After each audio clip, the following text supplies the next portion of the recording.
Muito boa tarde a todos vocês que nos acompanham aqui pelo Notícias Agrícolas. Eu sou Letícia Guimarães e a gente começa agora mais um boletim, dessa vez falando sobre o mercado mineiro da suinocultura. E quem está aqui para trazer detalhes para a gente a respeito disso é o Alvimar Jales, que é consultor de mercado da ASENG, a Associação dos Suinocultores de Minas Gerais. Seja muito bem-vindo, Alvimar. Boa tarde, Letícia. Boa tarde a todos que nos acompanham através das Notícias Agrícolas. E eu estou aqui hoje para a gente fazer um bate-papo, ver o que a gente consegue ajudar. Alvimar, aqui no Notícias Agrícolas a gente acompanha as principais praças, produtoras de suínos aqui do Brasil, acompanha o andamento dos preços diariamente e também semanalmente no que diz respeito à suinocultura independente. Nessa quinta-feira, hoje, dia 2 de setembro, houve um aumento no preço do suíno vivo em Minas Gerais, saindo de R$ 6,50 o quilo vivo para R$ 6,70. Esse aumento ele representa a sazonalidade de início de mês, aquela questão que a gente sempre espera o mês virar para ver os preços melhorarem, ou não tem algum outro componente que está mexendo aí com esse mercado? Excelente a sua pergunta, Letícia. Até escutando a gradação da sua pergunta, você até me ajuda na resposta aqui. O que tem acontecido em Minas Gerais, de um tempo para cá? A gente tem feito os bate-papos de bolsa extremamente apoiados por informação. A gente tem uma plataforma, a qual a gente tem uma metodologia de pesquisa da oferta, que são dados que vêm direto das granjas, pesquisa do mercado como um todo, e pesquisa do comportamento, da opinião do produtor a respeito desse mercado. É uma combinação, junto com o bate-papo. E o que acontece? Nós tivemos aí um 2021 com extrema volatilidade, nós já até conversamos disso aqui no mês de junho, e depois, a partir exatamente do final do mês de maio, as vendas melhoraram de tal forma que os estoques de animais dentro das granjas veio para o nível de final de ano. A gente sabe, que as vendas historicamente são muito boas no final do ano e os estoques de animais dentro das granjas em dezembro, janeiro e fevereiro são os mais baixos. E agora em agosto nós estamos nos mesmos níveis. Então foi exatamente isto que determinou esse reajuste pequeno, modesto, considerando 2021, nós tivemos grandes reajustes, agora na entrada do mês. Então, deixa eu explicar para ficar bem claro. Junto com o que você disse, as oportunidades de início de mês, nós temos aí um lastro de uma análise muito precisa de quanto de oferta potencial nós temos aqui em Minas Gerais. Então, foi isso que aconteceu exatamente nessa quinta que a gente está conversando hoje. Alvimar, e essa oferta mais reduzida, ela é fruto de vendas, de muita venda, ou de uma possível tentativa de controlar um pouco a produção? Eu acho que é venda. A gente constrói algumas ilusões, alguns mitos a respeito do funcionamento do mercado. E a gente nunca tem a oportunidade de elucidar esses mitos. Agora não, o que acontece conosco aqui em Minas Gerais, desculpe até repetir isto de modo constante, porque é a realidade, desde 2017 nós estamos nesse caminho, a gente olha por uma janela, Letícia, de mais de 100 mil matrizes, de mais de 100 granjas, nas regiões que formam preço, que a gente chama região que forma preço é a região passiva de preço. Então a gente entende muito. Então o que acontece? As vendas, aí eu diria para você, que uma parcela boa de substituição em relação à carne bovina, que está com os preços que a gente sabe, todos nós sabemos, tá certo? Então, a suinocultura vai por esse caminho. Então, eu não diria para você que é uma ação intencional e deliberada.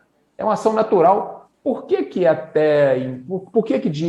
de março a maio o estoque cresceu e agora ele baixou? Realmente, são mudanças de mercado, são contextos aí que não estão sob o nosso controle. Mas nos dias de hoje, nós conseguimos observá-los e, a partir dessa observação, mudar o padrão de atitude. Então, eu vejo desta forma. E, Alvimar, se a gente pudesse fazer um balanço do mês de agosto, acompanhando muitas regiões aqui no Notícias Agrícolas, a gente viu preços derretendo e Minas Gerais, a impressão que se dá é de uma certa cadência, né? Os preços sem oscilações com muitos picos. É isso mesmo? É essa a realidade do mês de agosto aí para o mercado mineiro? Me explica um pouquinho disso. Perfeito. Né? Você muito sintonizada com a suinocultura, Letícia, sabendo fazer as perguntas certas. Né? Exatamente isso aí. Tá? E como que é que a gente... Vamos lá, não é só o mês de agosto. É um movimento que começou em junho, julho e agosto.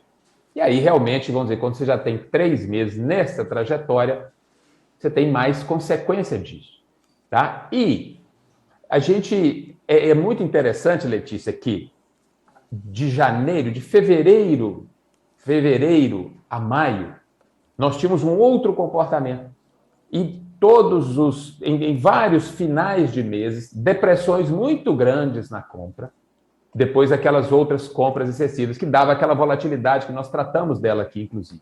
Na hora que você finaliza o maio, aí você vai me perguntar por quê, eu não vou te dar uma razão muito precisa, mas está lá. As vendas vão melhorando, é isso que eu falei da hipótese da substituição da carne bovina, mas que já existia antes também. Por que ela ganhou tração ali a partir de junho? Nós ainda não sabemos, mas nós conseguimos verificar. Então é isso mesmo. Agora, aí eu vou pegar um pouquinho o seu gancho para falar de um outro detalhe que acontece também, que a gente às vezes foge desse debate. E não adianta a gente fugir dos fatos, porque não é, quer dizer, fugindo dos fatos que a gente vai entender e se posicionar. O que acontece? No crescimento da produção brasileira, Minas Gerais foi das mais modestos. A região sul, especialmente Santa Catarina, teve crescimentos aí 2021/2020, 2020/2019, né? Um ano em relação ao outro, muito fortes. Então, é natural que a pressão de oferta seja maior em regiões onde o crescimento é maior. Minas foi mais modesta, foi mais cadenciada, usando a sua palavra, então eu acredito que isso está na nossa equação, desse relativo conforto de Minas Gerais, como você bem disse aí, que a gente também não escapa do Brasil, né? Deixa eu até fazer um comentário, Letícia. A gente tem que ser muito transparente, muito sincero, né? No mercado que a gente estuda, discute, analisa, tem situações que a gente já sabe que os fatos estão lá, né? É causa e efeito visível. E tem outras que a gente ainda não entendeu exatamente, ou falta alguma peça para entender. Então, isso que eu chamo de hipóteses. Então, quando você me pergunta por que Minas Gerais está mais confortável que outras regiões do Brasil, a minha hipótese é por causa do crescimento, que a gente consegue analisar claramente através dos números do IBGE. Né? E aí, quando a gente vai juntando essas coisas e ainda confere o que acontece no nosso mercado, a gente vai fazendo escolhas cada vez melhores. É exatamente isso que acontece, que tem acontecido. E aí, Alvimar, você utilizou uma expressão, um relativo conforto. E aí a gente entra num outro assunto, que é a questão dos custos de produção. A gente teve um repique, principalmente nos preços do milho, né, há algum tempo. E esses preços, eles se mantiveram em patamares altos, assim como o farelo de soja também, que vem se mantendo há meses, né, em patamares bem altos. E aí eu queria saber como é que está a relação de troca entre o preço de venda do suíno e os custos de produção, principalmente quando a gente fala desses insumos utilizados para alimentação animal. Continuam em níveis desconfortáveis, infelizmente, né? E aí, Letícia, acho que a gente pode pegar um exemplo para poder fazer a analogia mais adequada conosco. Vamos pegar o exemplo da carne bovina, né? A questão vamos falar assim, do saldo de carne bovina, né, entre o que diminuiu o abate por causa de uma série de coisas, retenção de animais, o que exportou e o que sobra no mercado interno está muito baixo. Por isso que o preço eleva.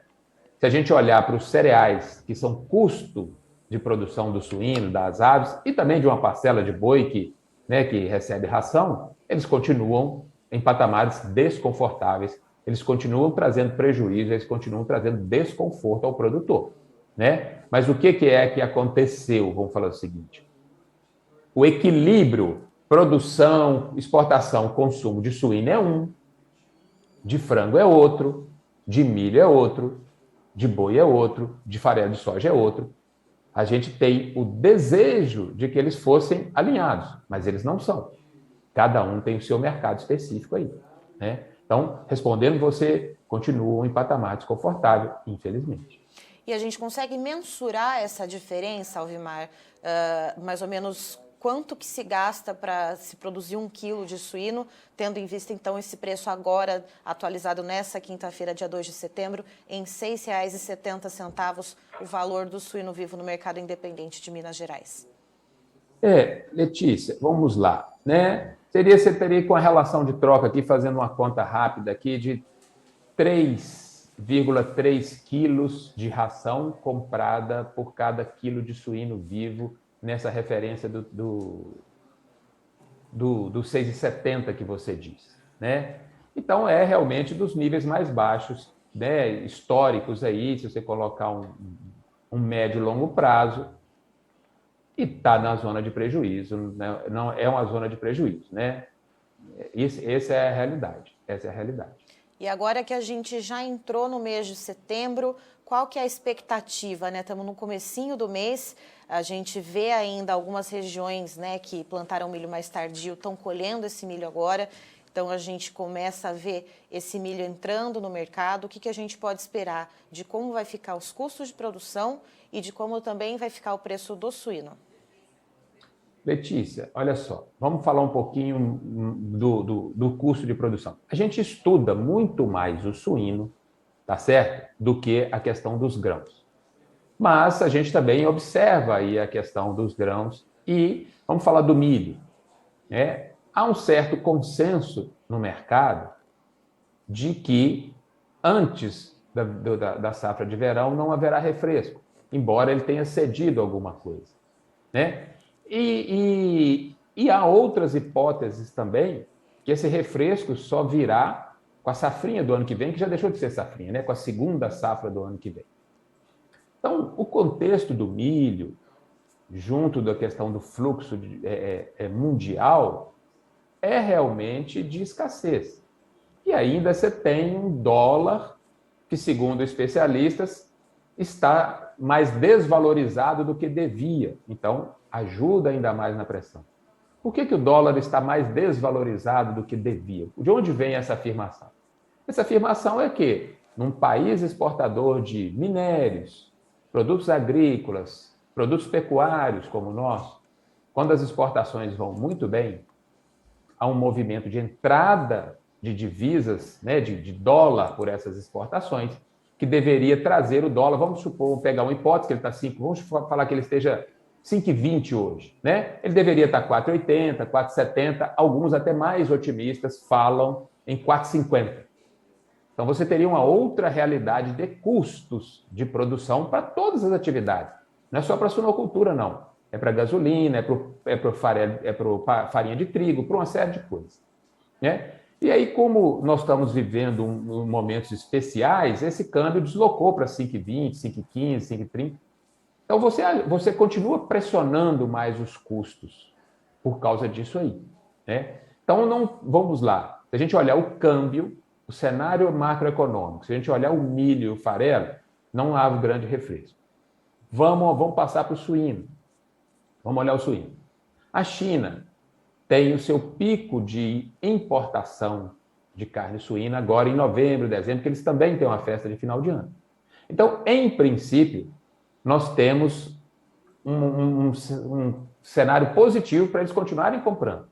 E aí eu vou falar para você uma coisa que a gente até comentou esses dias na rede social, né, que é a China, carne suína em 2021, considerando Europa, Canadá, Brasil, Estados Unidos, o único que a China aumentou as compras fomos nós, carne suína nossa. Então, dos demais, ela diminuiu, tá certo? Então, nós ficamos aí realmente num ponto de precisar observar muito. Por que ela está comprando preferencialmente nosso. Isso é uma política de médio prazo? Ela pode mudar isso repentinamente? Não sabemos, né? Vamos ser sinceros, a gente realmente essas coisas ficam muito claras pelo retrovisor. Antecipar isso é um exercício muito difícil, muito difícil. Mas vamos falar. Considerando hoje, a tendência do suíno é de continuar vendendo externamente bem, salvo alguma mudança ali que a gente vai ter que parar e observar novamente. E internamente, o que a gente pode esperar? A gente tem um avanço no processo de imunização da população contra a Covid-19, uma expectativa de retomada, né, na economia. O que a gente pode esperar aqui para dentro, aqui para o Brasil? Excelente colocação, Letícia. Vamos lá. A nossa plataforma nos permitiu isso, viu, Letícia e quem nos ouve, né? Vários momentos que aqui fora, não, é por causa do isolamento social, é por causa disso, não tinha nada daquilo que a gente vai lá e vê que as vendas estão boas. Na verdade, o consumo de alimento, ele saiu de fora do lar para dentro do lar, né? Alimentos não são facilmente substituíveis assim. E lá atrás, ali em 2020, a carne suína, que tem uma elasticidade muito boa. O que é elasticidade? Eu aumento R$ 1 na renda, eu aumento X centavos no consumo, proporcional. A elasticidade da carne suína é muito boa. Não é à toa que ali no segundo semestre de 2020, ela subiu muito de preço. O auxílio emergencial injetou renda em camadas populares, né? E as pessoas foram lá com a carne bovina mais cara, compraram a carne suína. Neste momento, Letícia, em 2021, eu não sei se nós estamos vendo a mesma coisa. E se a gente olhar para o frango está... Né, vamos pegar frango resfriado, suíno vivo, preços do CPEA deflacionados. Nós estamos com frango resfriado mais caro do que suíno hoje. E isto não é usual. Quando a gente olha para a disponibilidade interna da carne de frango, o que é disponibilidade interna? Tudo que abate, menos o que exporta e o que sobrou aqui dentro, a gente não acha a razão para essa subida. Pelo menos eu não enxerguei. Diferente quando a gente olha para a disponibilidade interna da carne bovina. Você vai lá e vê que está sobrando, tem muito pouca oferta no mercado interno, por isso que ela vai lá para aqueles preços. Na hora que você olha para a disponibilidade interna da carne de frango em quantidade e não encontra uma razão para ela estar mais cara do que a de suíno, o que isso sugere? A mim, sugere que a carne de frango, por ser barata, num contexto de inflação alta, num contexto de desemprego ainda elevado, ela está tendo a preferência do consumidor. Aí ela sobe. Essas coisas são automáticas, né? Oferta, procura, expectativa. Então a carne suína sobe. A carne de frango sobe. Essa subida da carne de frango está gerando uma outra oportunidade para a carne suína aí, né? Mas a gente vai ter que observar semana a semana. O que manda é essa questão da oferta, da exportação, da expectativa. A equação de preço é complexa, viu, Letícia? Ela é delicada, né? Não, vamos até se separar. Complexa, são vários fatores. Não quer dizer complicada, não. A gente consegue entender, consegue decidir, consegue dialogar sobre ela, né? Mas é isso que a gente está vendo aqui. Certo. Alvimar, muito obrigada pelas informações. Você é sempre muito bem-vindo aqui conosco no Notícias Agrícolas. Obrigado você, Letícia, pela oportunidade. A gente veio aqui, né, convidado por vocês e através da ASENG para poder conversar um pouquinho sobre esse mercado da suinocultura e cada vez raciocinar mais sobre ele, baseado em fatos, em dados, em coisas bastante objetivas e bastante concretas. Eu que agradeço a oportunidade e até uma próxima vez. Estivemos aqui, portanto, com o Alvimar Jales, que é consultor de mercado da ASENG, a Associação dos Suinocultores de Minas Gerais, nos trazendo, então, um panorama de como esse mercado está caminhando por lá. De acordo com ele, né, desde maio, a plataforma que registra os dados da suinocultura mineira, a questão de quantos animais existem nas granjas, a questão dos abates e tudo mais, vê-se que nas granjas chegou-se a um estoque semelhante ao que se vê no final do ano, quando se vende muitos animais para abate por causa das festividades de final de ano. Sendo assim, com essa liquidez aumentada, coisa que não se via no início do ano muito volátil no mercado da suinocultura mineira, agora com essa liquidez, com os estoques mais baixos nas granjas, o mês de agosto, por exemplo, para a suinocultura mineira, foi de poucos picos de altas e baixas, diferente do que a gente viu em outros estados brasileiros. Então, segundo o Alvimar, isso se dá a essa maior liquidez e também outros pontos, como ele cita, nos últimos anos, por exemplo, o crescimento na produção de suínos em Minas Gerais foi mais modesto do que em outras regiões do país, o que também contribui para essa oferta mais enxuta. E há também a questão do preço da carne bovina, isso falando nacionalmente, e aí então a carne suína acaba sendo uma opção, uma alternativa ao consumidor.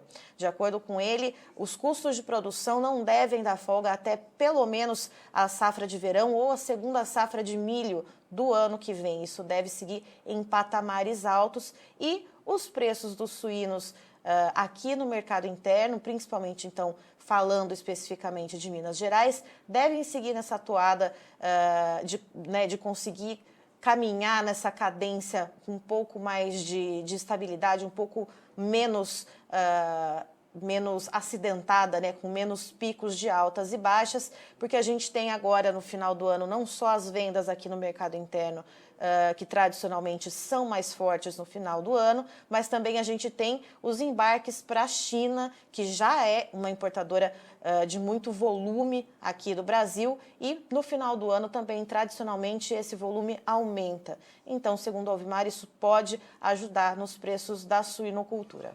Eu encerro por aqui, mas daqui a pouquinho tem mais informações para você aqui no Notícias Agrícolas. Se inscreva em nossas mídias sociais. No Facebook, Notícias Agrícolas. No Instagram, @Notícias Agrícolas. E em nosso Twitter, @Norteagri. E para não perder nenhum vídeo, não se esqueça de nos acompanhar no YouTube e na Twitch, Notícias Agrícolas Oficial.